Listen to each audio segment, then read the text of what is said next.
the way Zil has introduced and talked, and her energy, her enthusiasm, and the positivity that she brings with. I remember the talk when we had that this topic was to be talked about, and she said we have to talk about good grief, and it sounds like something very good. Okay, so and my English being very poor, I thought this is going to be more of like a the goodness about grief and all of that, and I was also wondering ki, how can grief be good, and what is this all about? uh, I had to look up dictionary. I had to understand what the entire good grief is about, and I realized that it is more of a good grief kind of a thing ki, oh my god, bapre, dhat teri ki, that kind of a thing. And that's actually when I realized that the entire topic of mental health, at least the current scenario that it is in and all of us are going through, I think that um, those words fit very apt, that oh my god about mental health, what's happening and how things are going. I think uh, right. So it's a vast topic, and we could mental health as a topic is for me, I think, never ending, and the as much as we talk about it, it's never enough. I don't think we will ever be able to cover up uh, the entire spectrum of it, but mainly focusing on what is relevant for us to know as individuals, as communities. Let's focus on that to begin with. I think I might stay on the point. I might go a little here and there because that's how things happen in my head. So, my humble request is that you bear with me. Uh, Whatever I may have to say, you will have a lot of thoughts on them. You will have a lot of things that you would either agree with, you would not agree with.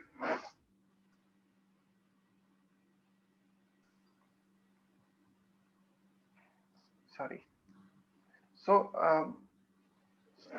I think feel free to be with your phones or on your devices that you are talking, and write out whatever questions, whatever points, whatever insights that you're having. Maybe some realizations happen, maybe there is something that you want to share, because I would have really liked this to be an interactive thing, but because of the limitations of time and technology and the situation that we are in, we may not be able to have like a very interactive talk. But I'd really like to know from you your views about what we are talking and how the whole mental health thing is about. So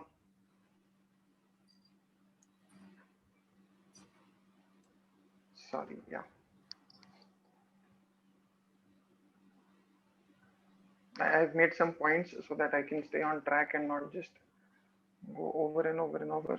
I will be also, I'll be sharing certain statistics. It could seem overwhelming, it could seem a little boring, it could seem a little out of place. It might not be visible very much, probably on your devices, but it's important to know. Uh, in case you get a little, say you feel that this is not really important for you, just remember one thing, that there is a lot of problems as far as mental health is concerned overall in people in the world we live in, not only in our country but almost everywhere. And the whole point is that we know the numbers, so that we know the gravity of the situation and we are able to uh, do something about it. If we are not able to do anything about another person, at least let us look at ourselves. At least let us take responsibility of our own mental health, so that we are able to look after it better. Okay, so also, since you will be typing and you will be sharing on the chat, I will know that I am connected to you people, and it's not just and not that I'm just talking to a device. So it'll give me some feedback, and maybe we'll have a good discussion. So we'll keep around 10-15 minutes in the end for question answers. I'll try to answer as many as I can. But if I'm not, we'll try and see how we can answer those at a later time. Uh, I've been working in this field for more than 15 years now, and uh, my first interaction with the word mental health was very surprisingly when we were having some discussion while I was studying. Generally, the focus of mental health, whenever people are talking about mental health, strangely, it has to do with disorders. Strangely, it has to do with negatives. Uh, the word itself, mental, when we use the word mental for each other or by in slang talk or in any kind of casual talk, the general connotation is very negative. It's like, have you become mental? Pagal hai kya? And all the synonyms of mad, insane, crazy, dumb, mental, we say mental ho gaya hai. The word itself has got so negatively you know connected with thing that even when we talk about mental health,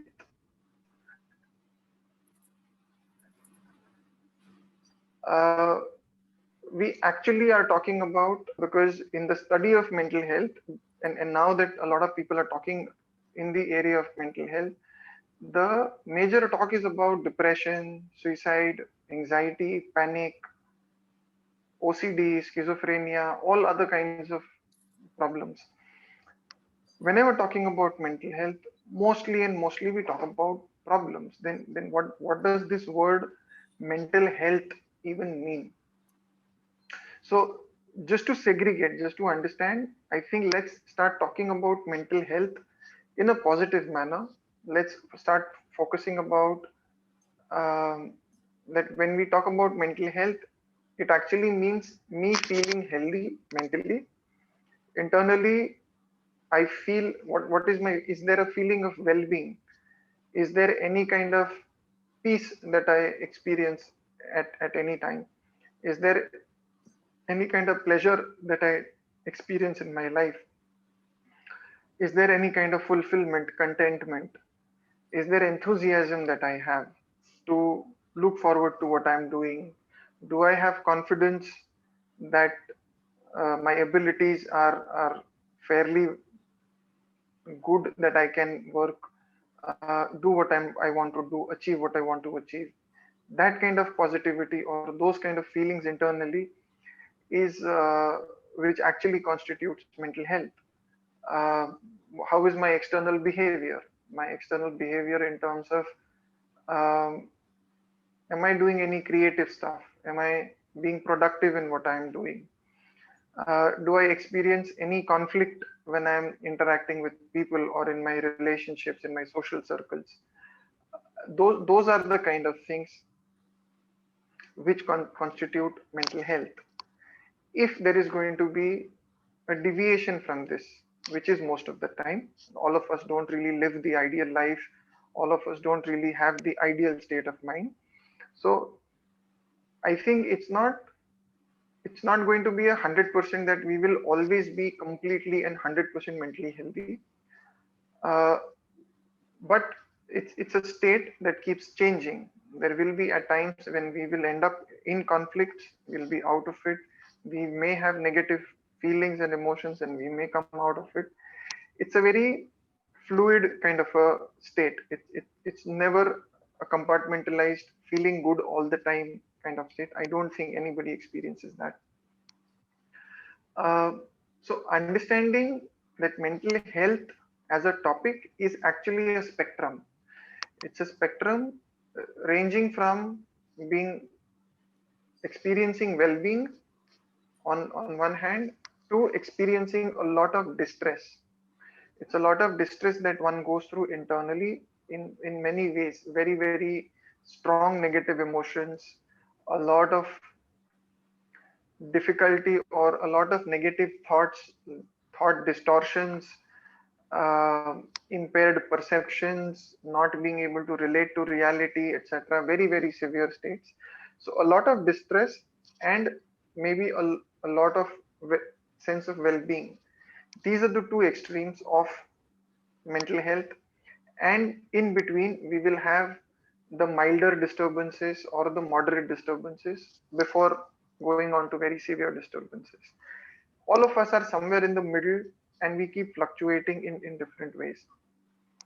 So the zone of mental disturbance, if we may call it, rather than talking about disorders, um, because again there's a lot of confusion or a lot of stigma related to these diagnostic labels of diseases or of disorders. If, say, depression, people react differently to it. You talk about anxiety neurosis, you talk about OCD, you talk about schizophrenia. These are the names which actually inhibit people. They don't really encourage much. So not getting into those details, let's focus on the experience that an individual goes through. A lot of people go through a lot of disturbance. And when we talk about mental disturbances, it becomes easier for us to relate to each other. It becomes easier to relate, for ourselves. That yes, I do experience disturbance at different times, and my disturbance can be milder, which is manageable. It could be moderate, which could be manageable with help or with a lot of effort, and it could be unmanageable. Distress hota hi nahi hai. I never get distressed. I never feel any problem. I don't think that state really exists. So mental disturbance as a zone or as a state group, a state which fluctuates between mild and moderate, is what I think all of us should look into for ourselves. Uh, Also to realize that the extent to which our mental health impacts almost everything that we do, from our emotions to our thoughts to our behavior, getting out of ourselves into our close relationships, our family relationships, our friend circle, the closer social circle, our profession. My mental health is going to affect my profession. My mental health is going to affect my social circle. It's going to affect my family. It's going to affect my wife, my children, my parents, people I relate to.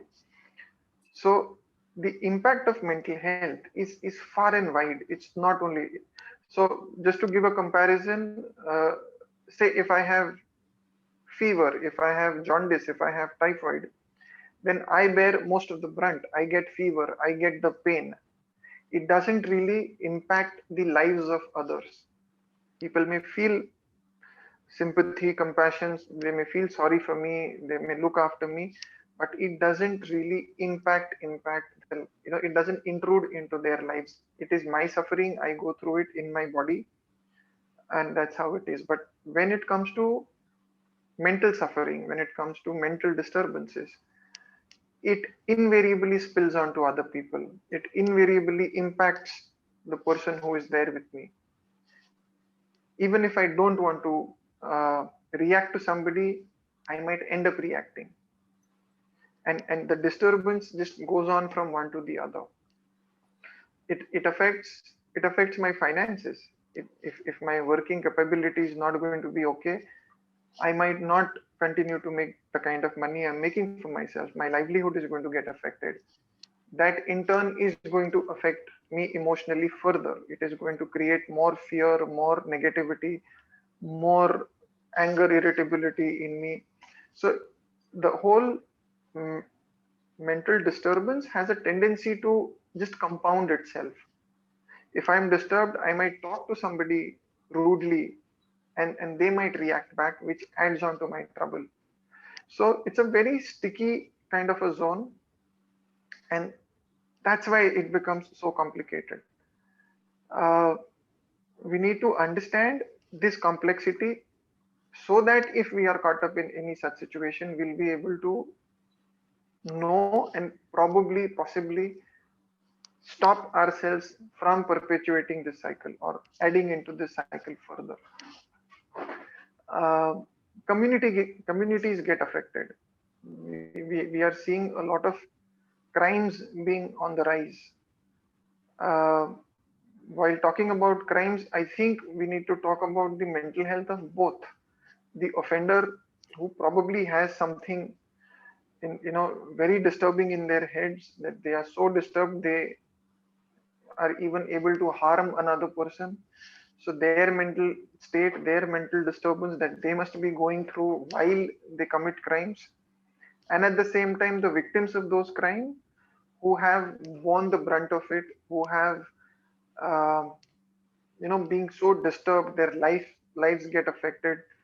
They suffer loss, they suffer pain, they get wounded, also mental health disturbance.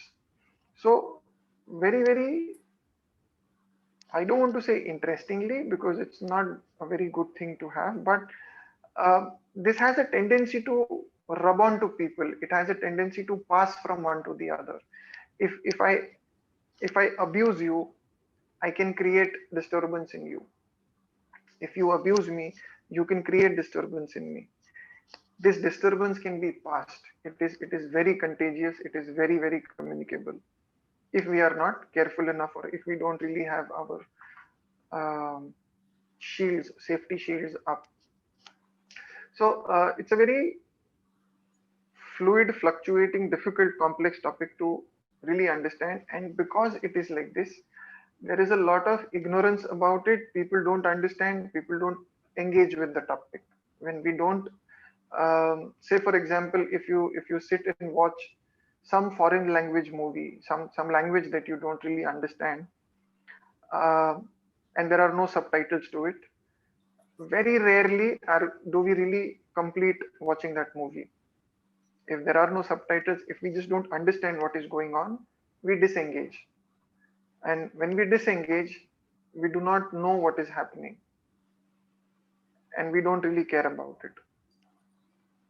So that's the case with mental health, and the entire mental health scenario, that because it is complex, because it is not very easily understood, because it is so fluid and changing, uh, it's difficult to engage with. And that's why the ignorance, whenever anything is not understood well, then there are these uh, hearsay, some myths come up, some stories come up, and wrong notions, misconceptions, misunderstandings come up, and it becomes generally a wrong belief, right? It's generally, the general understanding is that if you have a mental illness, you are a weak person. It has got nothing to do with weakness or strength. It's a disorder that has happened to you. It could happen to anyone. That is why a lot of people, because there is so much of negative talk about it, which is also hush hush, that is also not very out in the open. There is a lot of stigma, there's a lot of taboo around the topic, and people who suffer from it invariably have to hide. Just imagine if somebody would have got typhoid and they would feel terrible getting out of the house and going and meeting a doctor. They would be suffering, and it could prove fatal. It could really harm them in a big way. People who suffer from mental illnesses go through this pressure from the society, go through this uh, like a very unwelcome kind of a thing. They face a lot of rejection, they face a lot of discrimination, and that's why they do not feel comfortable or confident enough to reach out. I'll be sharing some numbers with you in some time, and you'll be very surprised that the state of affairs we have. Uh, to compound this problem, help is not very easily available. Again, let me just go through some numbers with you. Uh, Zil, can we share the PPT? Yes, yes, yes. Yeah, you could go to slide 9 directly, or maybe you could start from 1 and I could run quickly. Sure, just a minute. That you just want me to pull go down? Yes. Yes. Next. Yeah.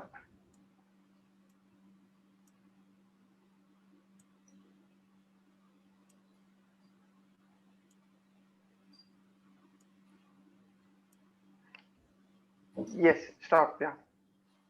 So, talking about the problem that we have at hand, mental illnesses and disorders totally, we can see about 10% of people in our in our country, they are affected by mental health problems, which of moderate nature. We are not talking about mild. We are talking about moderately ill people who have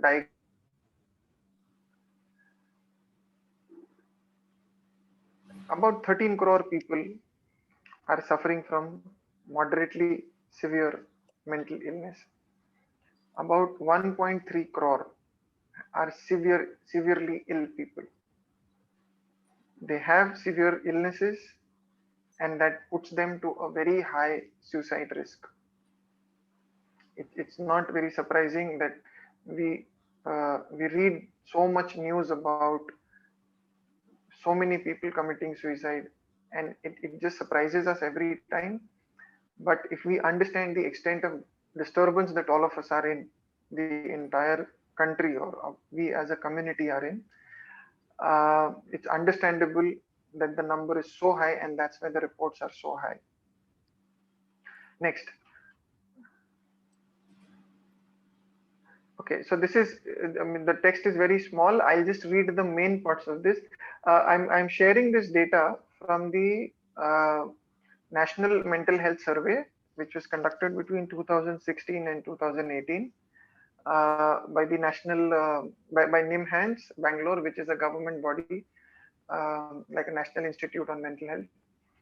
Uh, eh, the statistics says that there are about 10.6% of people who have any kind of mental disorder that we can think of, one or the other. Depression and mood disorders, they sum up to about 2.5 or about 5% of individuals, which is 1 in 20. If you can just think of 20 people in your life or around you, possibility is that at least one person would be moderately depressed. It is alarming. We know many more people. Each of you would probably be knowing thousands of people. 5% of them are moderately depressed, at least moderately. They could be severely also, but at least moderately depressed. That's a big number. And the suicide risk, overall suicide risk is 1%. 1 in 100 is at risk of suicide. That's a big number. Next. Next, Jill. Yeah. If we look at Sorry. the common, okay, we can go to the next. I think this is just a repetition. So 1 in 20 people in India suffer from depression. The overall rate, we may look upon it as 2.7. But if we consider only females, then it goes slightly higher to a number of 3%. If we consider only women, then it is 3%. If we understand, or if we look at only the low income group, then the number increases further to 3.5.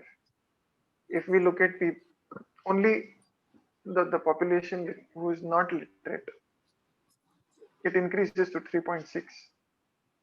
Between the age group of 40 to 49 years old, it increases again, it is 3.6. But once we come to, say, look region wise, if we look at urban metros, Bombay, Delhi, Bangalore, Chennai, Kolkata, and these kind of cities, the number jumps to 5.2, almost doubles. Right? In people who okay, so widowed, or separated people also are at a very high risk, or the prevalence of depression is very, very high in them. Next.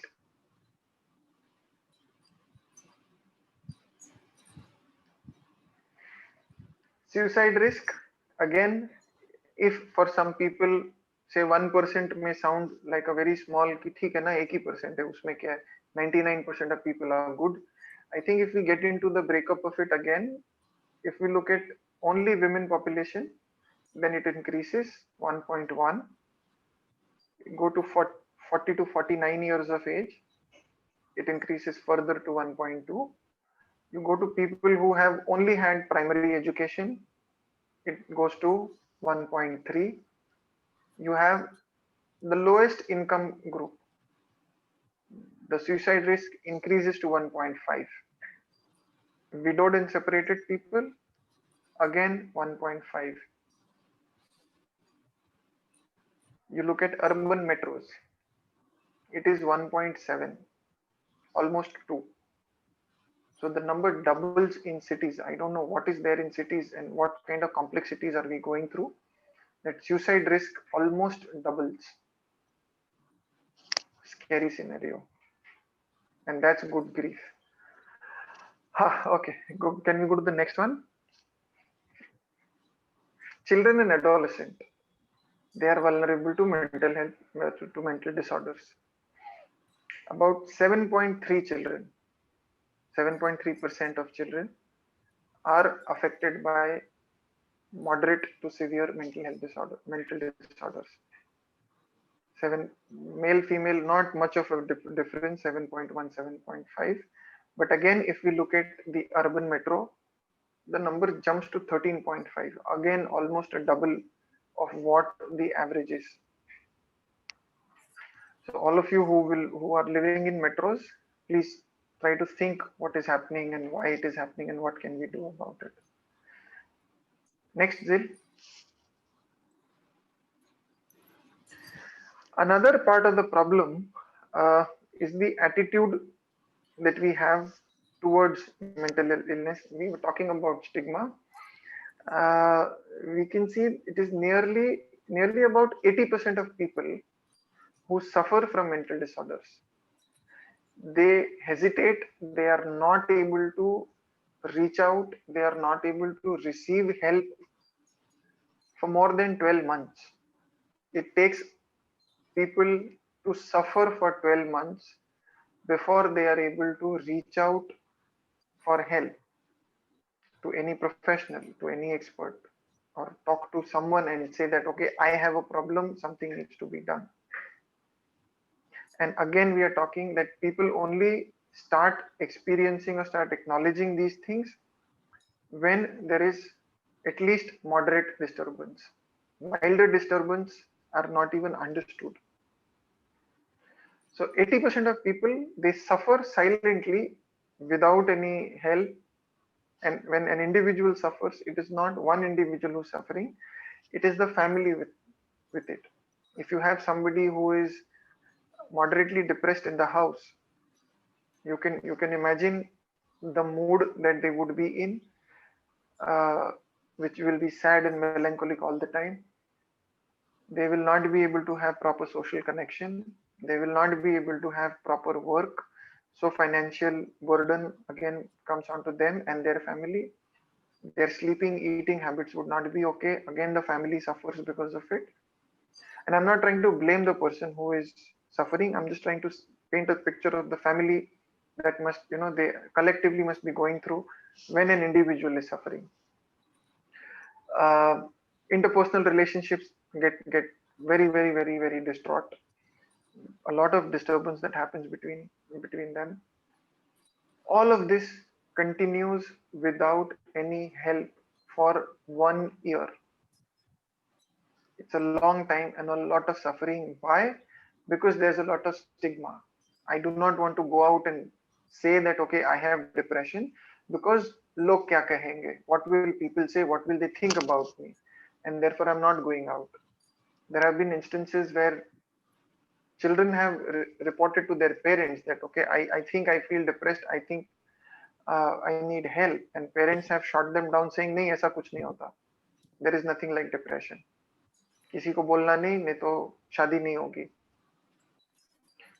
ये नहीं करेंगे क्योंकि समाज वाले हमको क्या बोलेंगे, we can not go out and से घबराहट, बिकॉज वो सोचेंगे कि हमारे साथ कुछ तो गलत है, there is something wrong within us and we are not able to handle, so we are not good people, we must be bad people, we must not be treating you well, that's why you are depressed, or that's why you've got anxiety, or that's why you are, you know, losing your mind or whatever. So there is so much pressure to just hush the whole thing, not acknowledge it, not see it, and just suppress, and that's exactly the reason why the problem is increasing so much. Yes, log kya kahenge is the biggest problem. I completely agree. And we have to think, because we are the log, and we have to see how we can make a difference to this. Um, so yeah, I mean, that's our attitude, and I think it needs a serious change. Next slide, please. Availability of help. This gets even worse. Uh, if you're able to read it properly,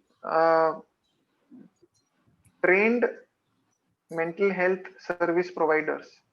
Trained mental health service providers means even like a community health worker, or not necessarily a very highly qualified counselor or a very highly qualified psychiatrist. Trained mental health worker or trained mental health service provider means even a community level worker, like there are these primary health centers that the government has, and there is a community health worker who reaches out to people from that location. This is more in the rural setup, not so much in the urban, because urban, I think there are a lot of doctors and a lot of counselors. But in as we go get a little out of the urban area into the rural and interiors, uh, there are these community health workers who reach out and who are, you know, trained in mental health delivery, mental health therapies, or how they can help, how they can identify.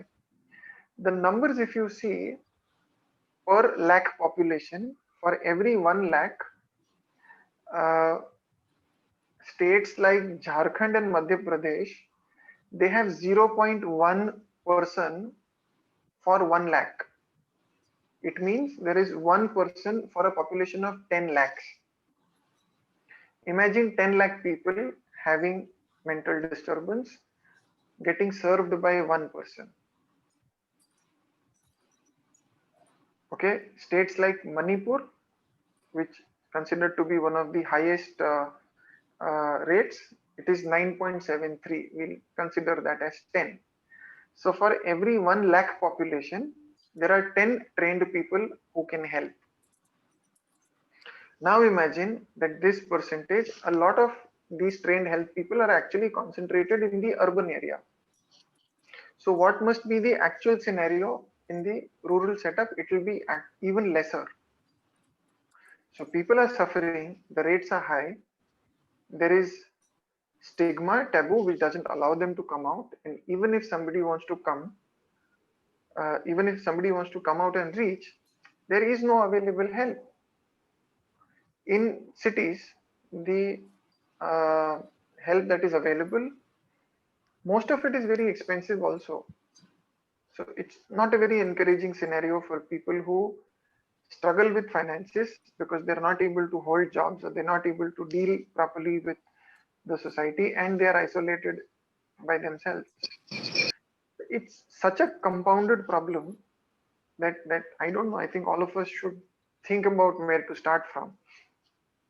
There are a lot of NGOs that are working in the field. They try to reach out to many. They try to offer a lot of services, but we are still falling so short of uh, the desired provision that healthcare system can offer. So yeah, that's good grief. Go to the next. Can you go to the next slide, please? Now, since the statistics that I was just sharing with you were from, okay, sorry, एक slide पहले. One slide up, yeah, let this be. So since the statistics that I was sharing with you were from 2016 and 18, I think we need to also know the status that is there currently.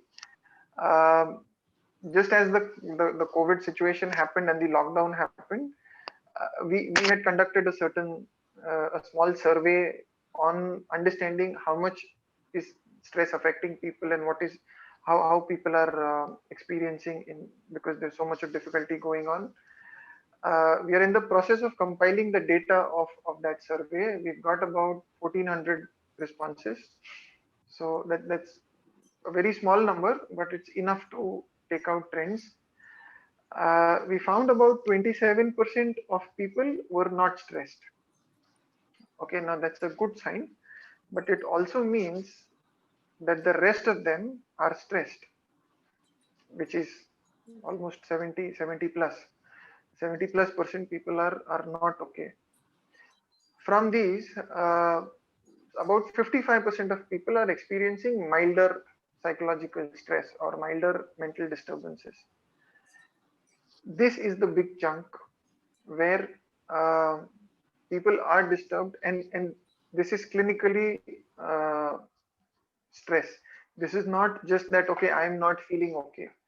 We've had a 52-point questionnaire where a lot of symptoms were asked for, a lot of things were asked for, and based on that, so at least about 35 very specific symptoms of mental stress or mental disturbance is what we had asked for, and based on that, 55% of people are mildly psychologically stressed or disturbed. Half of our population is disturbed. About 16% is moderate. If you remember what we were looking at the national statistics earlier, it was around 10% of moderate psychological stress or moderate illnesses. Here, the moderate number is 16%. It's significantly higher than the national standard that it was there. Severe psychological stress, we were able to find out 0.44 or 0.5%.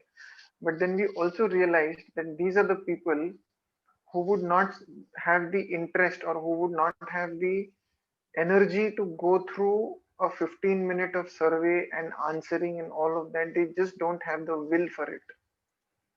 They are not able to do it. When you are so severely down, you are not able to fill up a certain survey, you will not give the data. And that's why we think that the number that we are getting of 0.44 or 0.5%, that's less. But still, overall, a total of 71% of people, 72% of people are experiencing psychological stress, psychological disturbance. It's a big number. I don't think we can take it lightly in any manner. We had also asked in the survey that how many people feel that they need emotional help. Only 33% of people expressed that yes, I need emotional help, which is basically any expert help or psychological help. About 67% of people, mind you, 70% of population is actually suffering. 67% people feel they don't need help, which means that we are just not aware that something can be done about this. We normalize things so easily. We are so conditioned to normalizing things कि ठीक है ना, ठीक नहीं लग रहा है तो क्या, वो किसी को भी नहीं लगता है. Everybody is feeling the same way, so why should I bother? We trivialize it. We don't really. I am distressed, yes, but what can I do about it? I can't go to a counselor. I can't go to a therapist. I don't want to go to a psychiatrist. पागल नहीं हो गया है. No, I can manage. I can manage. I can manage. But the fact is that they are not able to manage, because if they were able to manage, they would have not been stressed. We feel कि हम manage कर लेंगे. I'll manage somehow. I will see. I know how to take care of my problems. These are the kind of things we come out with, but we are not actually dealing with it well, and that's why we're experiencing the symptoms that we are. Most of them are so irritable. Most of them are so on the edge. easy to fight, just to blast out on somebody. uh, in the lockdown, so many people experienced so much of difficulty because everybody stayed in the house together, and they're just fighting with each other. Earlier, they would go to their respective works and they would not be in each other's face, so things were probably okay. Now that they are there, all their problems have precipitated. All the things that they were not okay with, now they are face to face with each other, and it has just compounded. So the sad state that was there before this entire COVID scenario, that sad state has become even sadder now. It's even worse. It's it's something that we really need to think about, because the attitude of the people is such that we just don't feel we need help, and that is something which is a little alarming to me.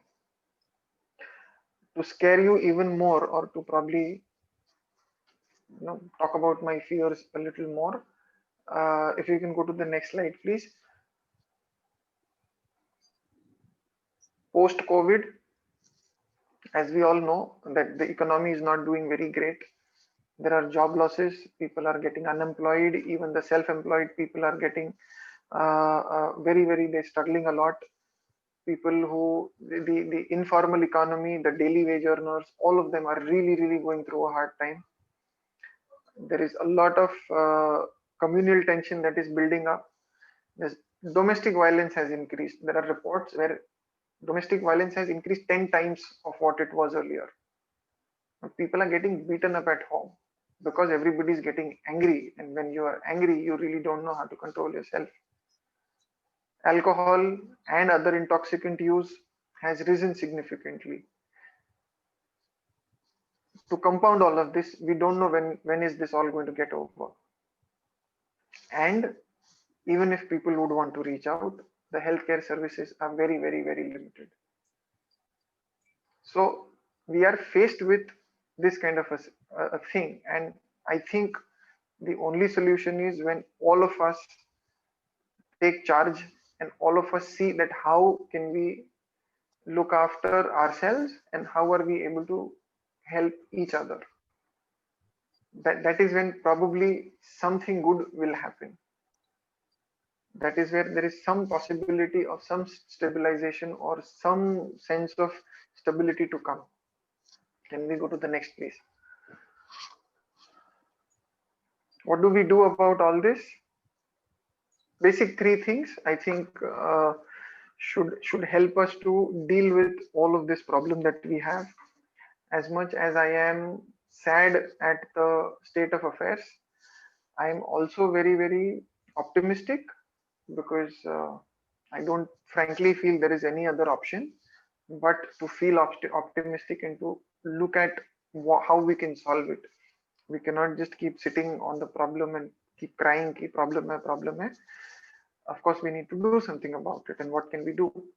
The first thing we do is we change our attitude. Second, we update ourselves with correct information. A lot of misinformation, myth, whatever we have has to get out. And I think it is the responsibility of the experts to spread the right information, talk about it, and it is the responsibility of uh, the non-experts to or common people, everybody, all of you, to talk the right information. किसी ने किसी के ऊपर कुछ कर दिया है, somebody has cast a spell on somebody's hidden some lemon under somebody's pillow, or put some doll beneath somebody's bed, or something or the other. All of these things, they only create more and more difficulty. The whole demon effect kind of a thing, these just do not help us in sorting out all of this. It increases misinformation, it increases resistance, and it increases collective suffering of all of us. So updating ourselves with knowledge is important. And the third thing is, whatever knowledge we update for ourselves, we act on it. Okay, so if I can just elaborate on these a little more, you can go to the next slide. Change attitude, how do we change attitude? It's very easy to say that you change your attitude, but how do we go about it? We've been acting like this for years now, and suddenly we can't expect ourselves to change. I think first to take charge of self, and let's observe ourselves before observing other people and before commenting on other people, before judging them or giving them some kind of a certificate. Let's look at ourselves first and let's observe how we are. How am I feeling? Am I feeling okay or am I not feeling okay? What are my thoughts? Are my thoughts mainly positive or they are mainly negative? How am I behaving with others? Is it mainly cordial or not? Is it positive? Is it negative? Am I making any progress in my life? Am I doing better than what I did last year?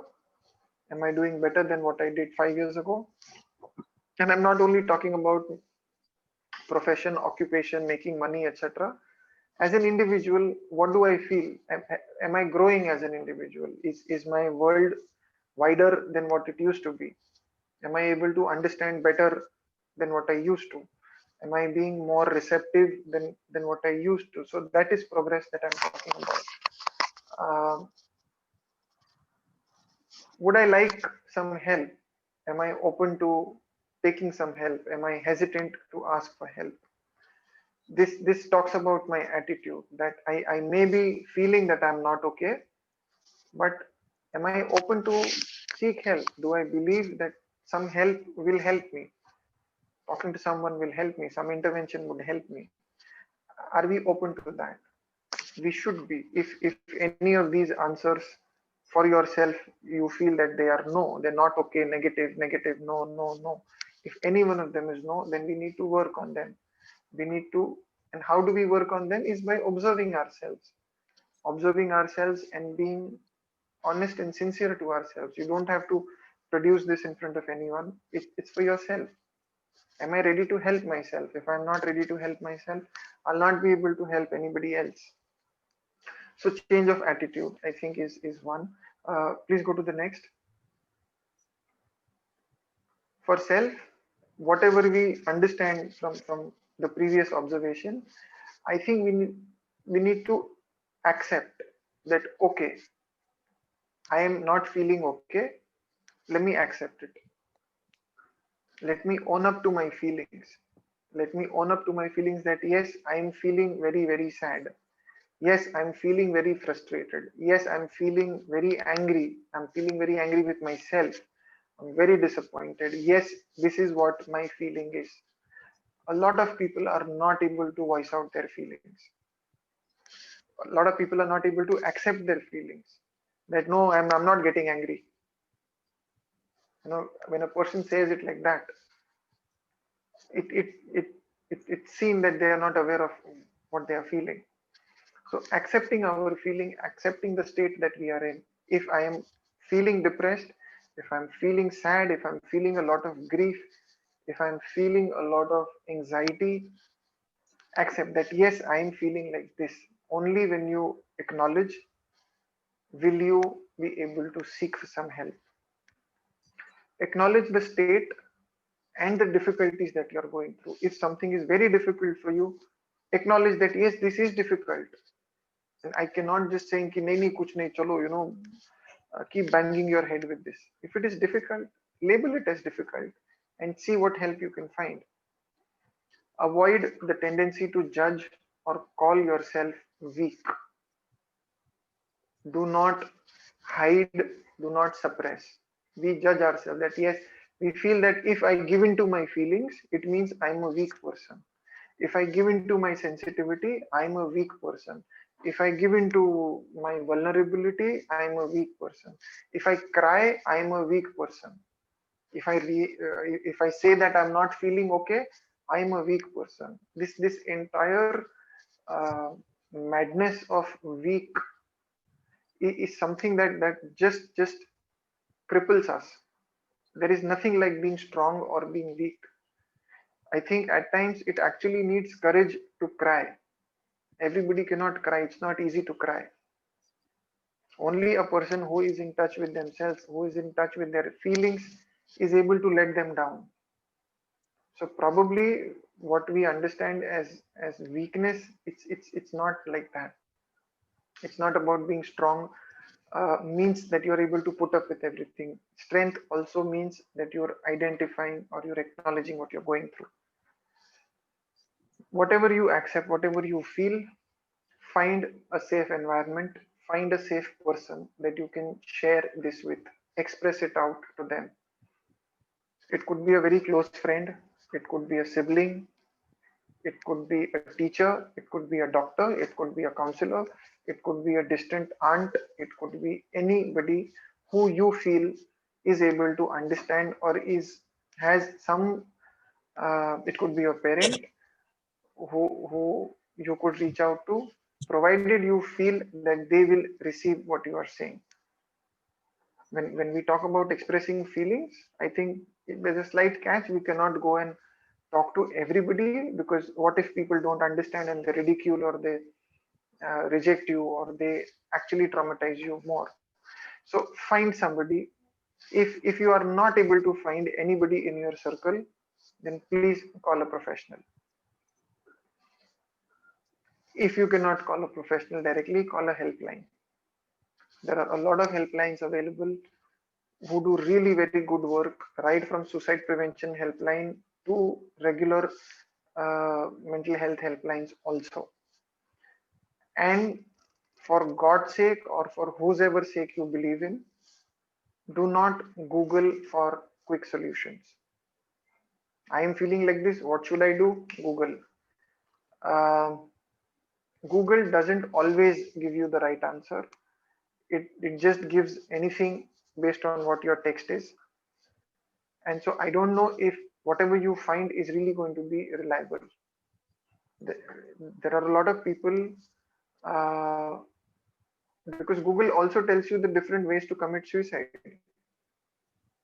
And I don't think that's a very great idea. So whatever you identify, whatever you want to express, do it with actual people. Do not get Google involved in this. I have nothing against Google, but it will misguide, it will probably scare you more. Yes, that's exactly my point. It scares us more, and we jump onto very severe names, and then we start calling ourselves in those names, and we become very, very harsh on ourselves. So please talk to a human being. If you're not able to talk to a human being, probably talk to a pet animal. Do not talk to Google about this. I'm very sorry if I'm sounding very strong on this, but believe me, it disturbs more than it helps. Can we go to the next slide, please? When we are changing attitude for ourselves, automatically we'll be able to change our attitudes for other people, because we'll be able to understand that they are suffering, and there is a possibility that we could be a little nice to them.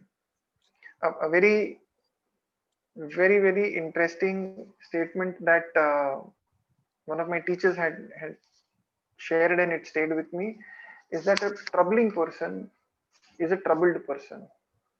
A person who's shouting a lot, a person who's probably getting violent, a person who is just crying away to, in severe, severe distress.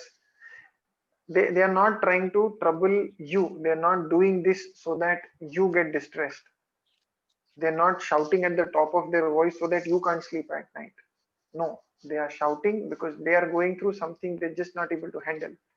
They are troubled a lot more than you are. So we will be able to build some empathy towards them only if we build empathy towards ourselves.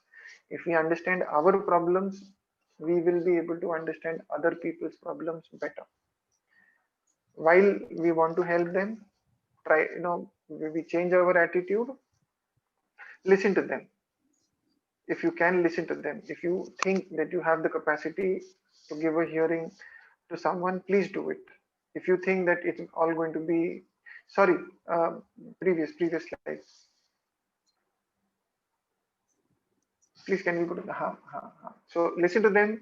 If you think it's going to be disturbing you, then help them connect to somebody who can listen. You can at least help that much. I may not be able to listen to your problems because it will drown me further. Let me get you some other help. Please talk to another person. Even that much helps. Even sharing a phone number helps. Even sharing a link helps. Sharing a contact, whatever, however, you can connect them to somebody. Maintain dignity. Be respectful because it is a fellow human being. I don't think what makes me bigger or better than anybody else. Uh, give them their dignity. That is one of the biggest thing that will help them. If I'm helping somebody and I disrespect them, then I'm not helping them. That help doesn't see through. They feel miserable when they get any help as a matter of charity or as a matter of uh, looking down upon them. It kills. They don't want that help. They would rather be in their own disturbance. So maintain dignity of people, and we would like to have that for ourselves too, right? If somebody is helping me, first thing I would really want is, you maintain respect. You don't become bigger than me when you help me. We are helping as fellow human beings to each other. I don't think disrespect really helps. It never helps. If you can't respect, don't help. uh, you can help them manage their basics. See that their meals are in place. See that if you can help them with basic hygiene. See them that if you're able to give them any kind of safety, physically or emotionally. There are a lot of abuse that happens, physical abuse, emotional abuse. If you're able to diffuse it for them, if you're able to just separate two fighting people, of course looking after your safety also, but saving somebody from abuse really helps. You can help them seek professional help. And if in case you happen to be anybody who is in an influential position, you have contacts, you can reach out to politicians, you can reach out to administrators, you can reach out to policymakers. If you have that kind of a reach, please nudge them, ask them, insist that they make better policies, they come up with policies which are more helping towards people who struggle. Um like what was done when suicide was decriminalized. It is not a crime, right? But it's intense suffering. So after decriminalization, I think another set of big help is required, and those things you can help with. So if you have those connections, please work on that as well. Can we go to the next, please? So I think if I can summarize the whole thing very quickly, uh, we need to understand that mental health impacts all our lives. It really makes sense to invest time, money, effort in building our mental health. We should talk about it openly and we should not remain hiding. And we should help other people talk about it openly. We should come together, build a community that is more sensitive, more supportive of each other, rather than discriminatory and isolating. Isolation adversely impacts mental health. Inclusion, building a community really helps. Next slide, please. No correct information. I thought, since we don't have the time and we can't really talk about a lot of disorders and a lot of things, I thought let's talk about uh, what is the correct information regarding what kind of help is required. A lot of people get stuck with labels, diagnosis. Do I have depression? Do I have bipolar? Is this schizophrenia? Is this psychotic? Is this OCD? Is this anxiety neurosis? Is this whatever? When we get caught up in this, we miss the individual experience.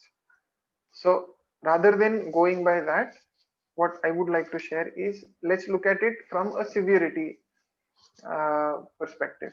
Okay, so the first group, like what we saw earlier, uh, If you fall into the group of no distress, then there is no disturbance, nothing, then you do not really need any kind of a intervention or any kind of um, mental health support. But what you need to do is you maintain your healthy lifestyle the way you are doing, continue to invest in self growth, and obviously you do not require any medicine.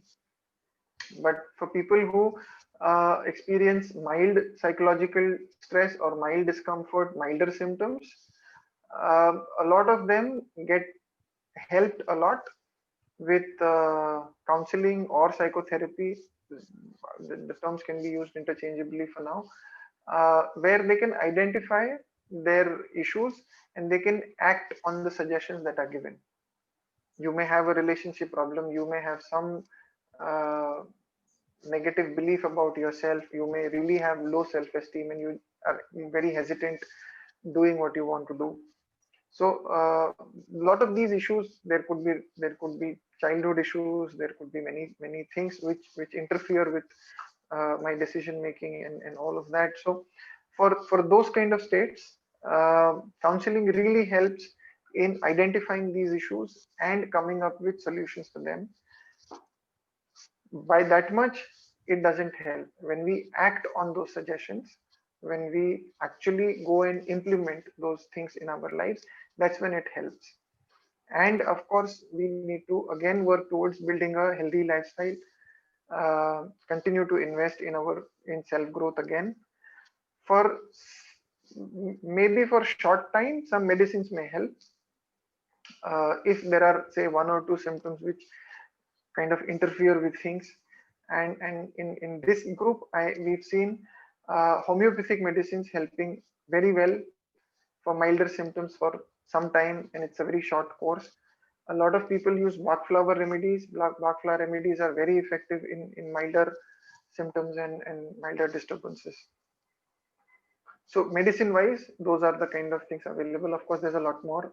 Yoga is applicable for everyone. Although for some reason I forgot to mention it. But when we talk about a healthy lifestyle, yoga is an essential part of it. Can we go to the next slide, please? For moderate psychological stress, I think medicines are important. They do have a role. Me being a homeopathic doctor, my intervention is homeopathy, and we've seen homeopathy really helping a lot. When we combine it with counseling, or we combine it with, say, talk therapy or any form of art-based therapy, any form of non-medicinal, when they are combined together, the moderate psychological, if it's of moderate intensity, it does help. Of course, once these are worked upon, again building a healthy lifestyle, which is getting the basics right. Getting the basics right is going to be the gold standard for everyone. If you don't have a basic routine, I don't think anything will help. If you're not eating properly, I don't think anything will help. If you're not maintaining basic hygiene, things are not going to work out. So building this is the most important thing in any and every stage of distress. For severe psychological stress, medicines definitely become the first one. So for moderate, okay, what I missed was the allopathic medications there. Allopathic medications do help, but my experience has been that homeopathy generally helps more in the lesser intense forms. When it is a little more severe forms, then the role of allopathy kind of comes, I think, more importantly. So in severe states, allopathic medicines are definitely required, because uh, we want to prevent violence, we want to prevent self-harm. Uh, so they really come of help when we need to control things in a short in a short duration of time. I generally also prescribe homeopathic medicine in those states, and we've seen that over a period of time, the recovery is better. The recovery is relatively faster. It still takes a long time, but but we are able to say stabilize and reduce the requirement of allopathic medication to a great extent. I will not be in a position to claim that we will stop allopathic medication completely. At least in my experience, we've not really been able to do that very successfully. So having the minimum requirement of allopathy and building a whole lot of harmless medicine in terms of homeopathy or bach flower or anything similar.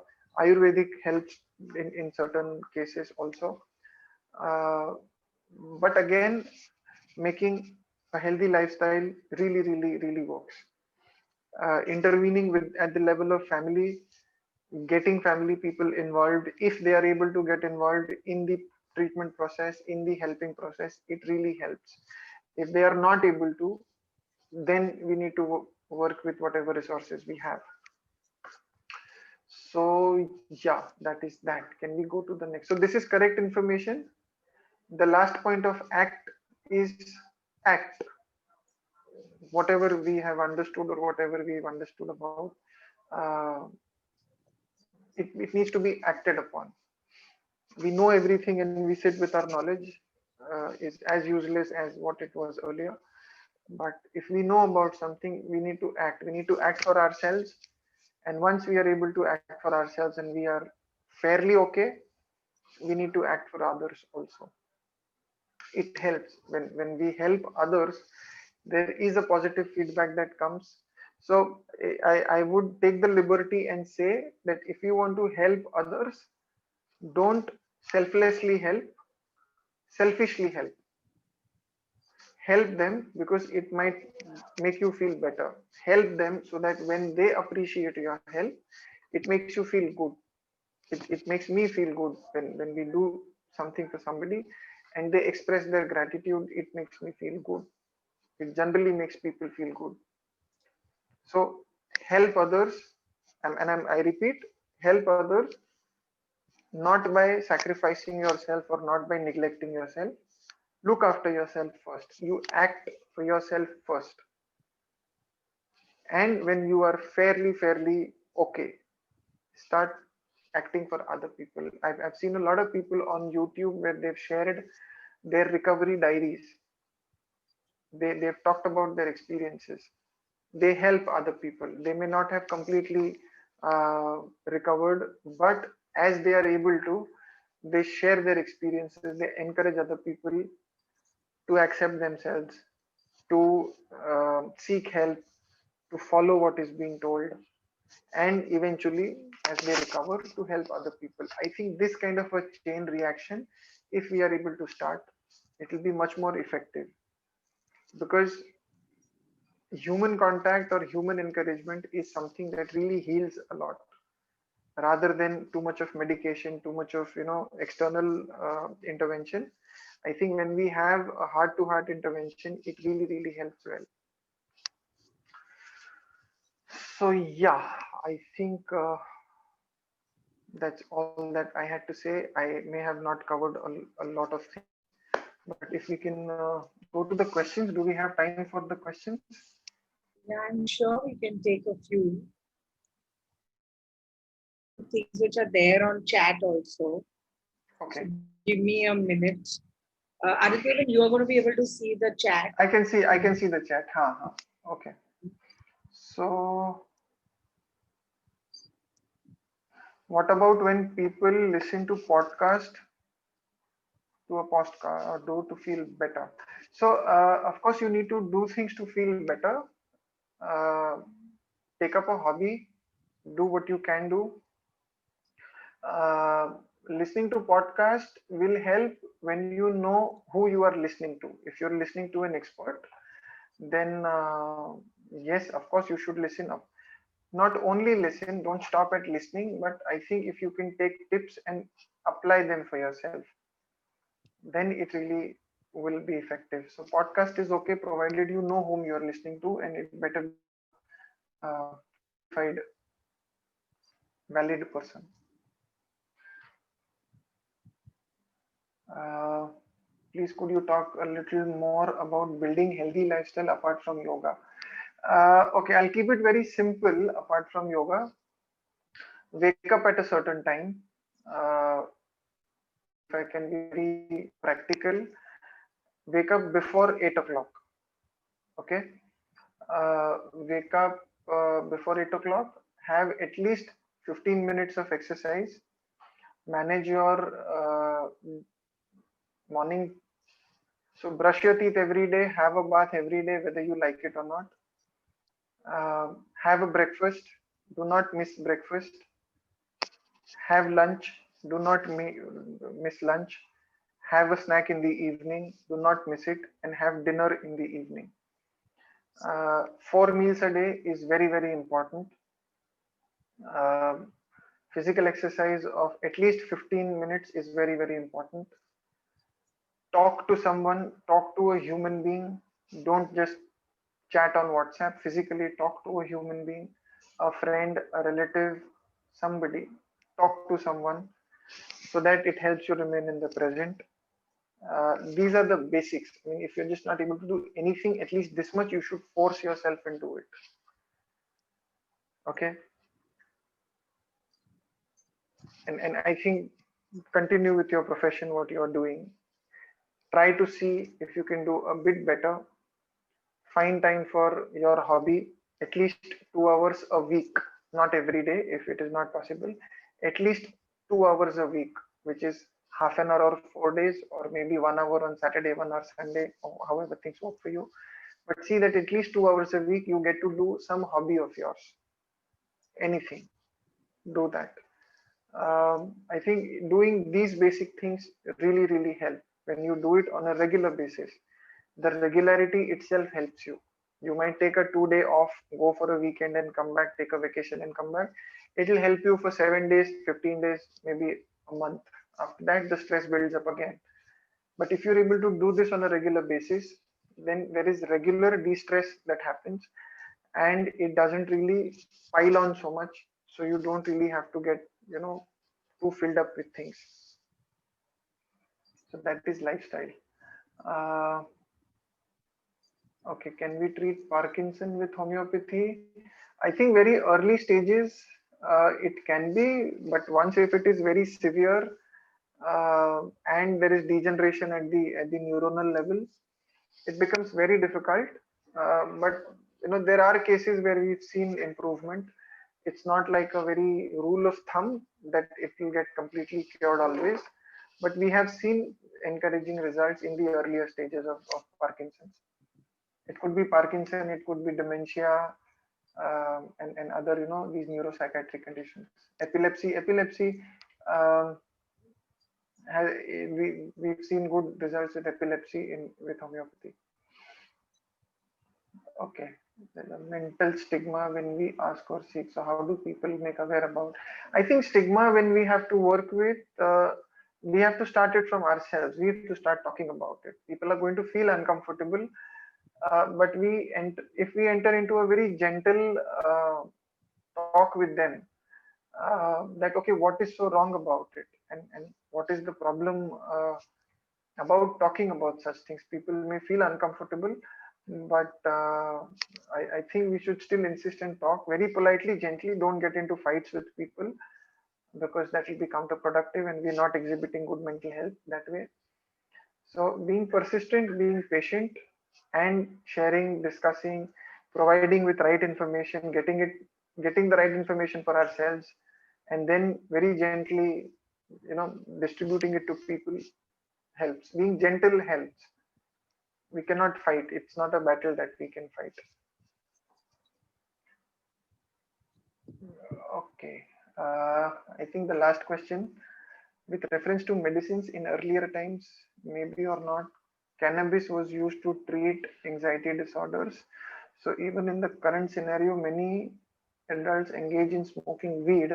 Yes, this is very common, but I don't think it is a lasting solution, uh, because the effect, or when weed is smoked, the effect of it lasts for a few hours. It doesn't really take away your problems, or it just um, it doesn't cure. It doesn't make a permanent change or a lasting change.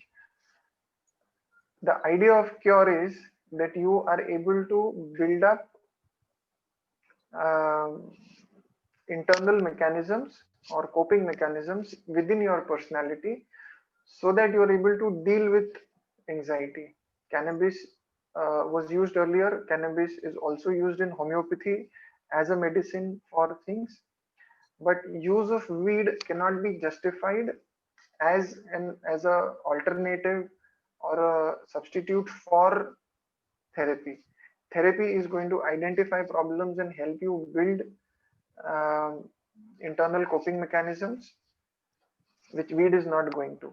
It will just numb you out for some time or give you some good experience for some time, and then your problems are there again. You will not learn how to cope with it. So it's in that sense it's a trap. It doesn't really help. Okay, so I think that's that. Zil, over to you. Yes, thank you. Thank you so much, Aditya. My And pleasure. really, thanks each one of you also to be here and listen. There's some very stark reality and facts. And I think that's very important for us to know. Whether we are a caregiver, whether we are a professional, whether we have some kind of an issue, supposedly we are all going to have this issue. I'm sure we must have had it, but maybe we've not really looked into it. Yes. What I really take back is we all need to start looking and start doing things. Like he said, act. And I think that's really something very, very important. Act on it and act from yourself, because I think you will state and stand an example for the other. So if you start looking after your own self in small, small ways, so aju baju, everybody, then the ripple effect takes place. So I think that's really. I think Zil, if we look at it in a very Zil, one thing. Yeah. Say if everybody thinks just like this, that let me look after myself, that itself Right. is going to solve a lot of problem. Right.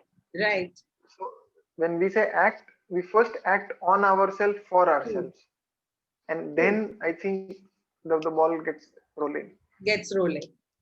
So literally, this is the first time we are all here.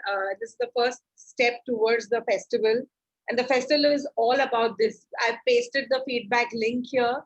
There's a reason we are doing it, not just to know whether the talk was great, but the fact is that we also want to figure out what is there in your mind and how do we reach out to people, because that's what we are doing. Yeah. All these little small windows here, but they're very, very powerful. Okay. Because clearly, I think COVID has taught us that even we can sit in the house and through this window, reach out and make a difference. And we all doing it in our own little ways. So really, Aditya, thank you so much. I think those Thank you figures so much. were Thank you. alarming. They were quite shaking. But that also, I think, is very, very important. So, like all of you have said, yes, Vandana, I agree, practice what you preach. Absolutely true. You don't start with yourself, then I don't think we have the right to tell our clients. Why will our clients even believe us? Oh yes, of course.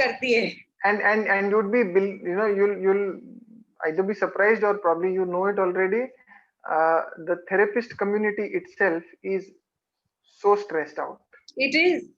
I mean, I can so vouch much of for it. overload. Yeah. Yes. I can vouch for it because the last 6 months, like a very simple thing that you would say, Are, we're sitting in the house. What is the need? It's okay. Let me sit in my pajamas, wear one kurta and top, go. But I think that little things started putting us down. And one little, just freshening your face, wearing some earrings just made you feel brighter as if you were going somewhere. I mean, I can talk about that for myself. That one little thing helped. Yes. And I think that's it. So what if we can't go out? Why can't we just get dressed and have a nice dinner date with the family or with yourself? No, even when people are working, okay, so people who are working and students who are, online for their classes and all that, it makes a big difference if you just dress up. Yes. You dress up as if you were going to the office, dress up and work, you'll find a difference in your efficiency or in your focus on work. If you're a student who has to attend a class and if you have a uniform, wear that uniform and sit, you will have a better focus. So just dressing up for that particular thing really helps. If you're going to be in rags, then your mind is going to just respond to that reality of yours. Absolutely. Clean up your table, keep it clean, keep it organized. It will change your mood. It will change the way you feel about your work. So True. doing these little things, I think, help very much. Yes, and like very correctly you had said, it's all about basic needs. These Yeah. are also very basic ones.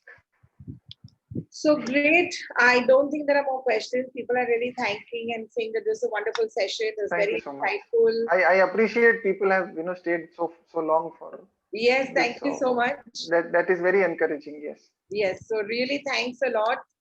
Thank you. We're hoping that you attend all our talks, encourage not only our speakers, also the idea of reaching out to more, share it with people, follow us on our all different social media handles, just so that you'll know what each of us are doing. It's not me, it is just the whole team together. So thank you again, once again, to all of y'all. Have a fabulous weekend and even greater week. Yes, thank you so much, Aditya. Thank you, everyone. Thank you. It was Thank really a you. pleasure. And Thank you. we shall see you soon. Do fill up the feedback form and send it across. Please Thank do. you. Bye-bye. Bye, everyone. Bye. Thank Good you. night. Good night. Thank you.